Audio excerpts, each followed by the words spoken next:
দুটো বড় খবর, একটা হচ্ছে দমদম উত্তর কেন্দ্রে তৃণমূল কংগ্রেস প্রার্থী বিদায়ী মন্ত্রী, অর্থমন্ত্রী, আইনমন্ত্রী চন্দ্রিমা ভট্টাচার্য পিছিয়ে রয়েছেন এবং দমদমে বিদায়ী শিক্ষামন্ত্রী ব্রাত্য বসু 6000 ভোটে পিছিয়ে রয়েছেন।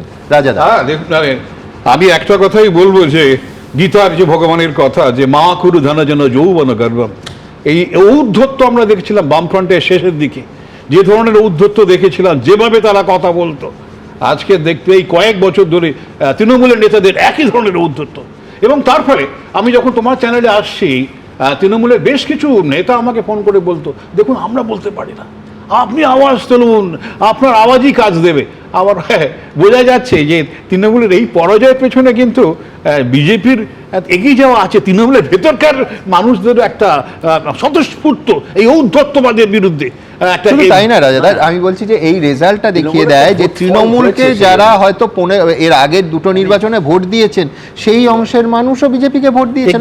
এই রেজাল্ট হয় না, মানুষ তো কারোর কেনা গোলাম নয়, একদম মানুষ কারোর কেনা গোলাম হয় না, একদম। তৃণমূলেরও বহু মানুষ যারা তৃণমূলের ওই ঔদ্ধত্য, তৃণমূলের যদি 100 লোক থাকে আমার অঞ্চল বা কোনো অঞ্চলে, দেখা যাবে 4 জন তোলা তুলছে, 4 জন কামাচ্ছে, আর 96 জন লোকের মধ্যে তার মধ্যে 80 জন মানুষ এগুলো পছন্দই করছে না।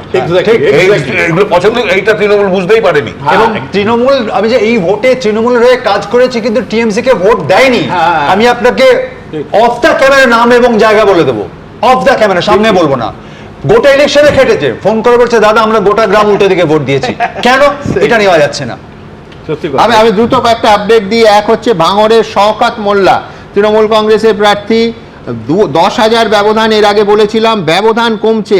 আমি বলছি যে দেখুন এই নির্বাচন তো মানে অনেক কিছু স্থূল সূক্ষ্ম অনেক কিছু দেয়, যে কোনো নির্বাচনই দেয়, বহু নজির স্থাপন হয়। এইবার একটা গান, সেই গানটা আমার মার্জনা করবেন, আমি সোশ্যাল মিডিয়া খুব অ্যাক্টিভ নয় তো, খুব বেশি দিন যে শুনেছি তা নয়, সেটা হচ্ছে শওকত মাচ্চর।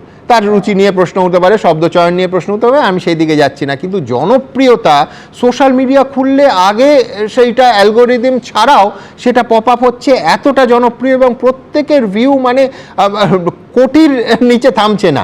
তো যাই হোক, শওকত মোল্লা 10,000-এর ব্যবধান, অনেকে বলছেন ওই গানটা ওনাকে পিছিয়ে দিচ্ছে, আমি জানি না, আমি এসব রসিকতায় যাব না, কিন্তু আপাতত কমে 2321-এ দাঁড়িয়েছে ভাঙড়ে।